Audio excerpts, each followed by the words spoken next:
Қайым аға тек қана абай танушы емес, тек қана үлкен ғалым емес, зерттеуші емес, әдебиет танушы емес.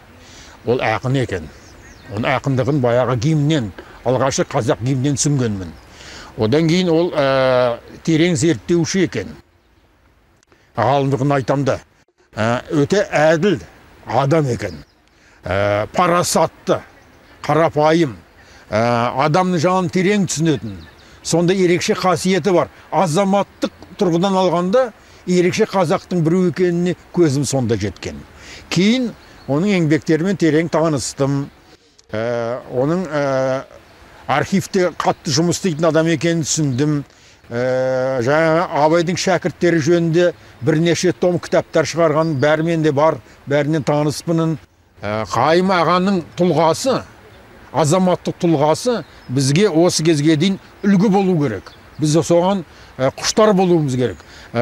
Сондай кісіге жақындасуымыз керек.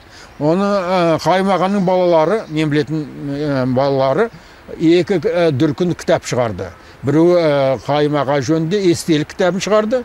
Енді таяуда Қайым ағаның лагерде болғандағы жазған шығармалары, өлеңдері, аудармаларын бәрін жинап, жаңа кітаптар шығарып жатыр. Бұл үлкен абырой, үлкен жетістік. Бұл балалардың парызы. Бұл балалар сол парызын орындап жатыр.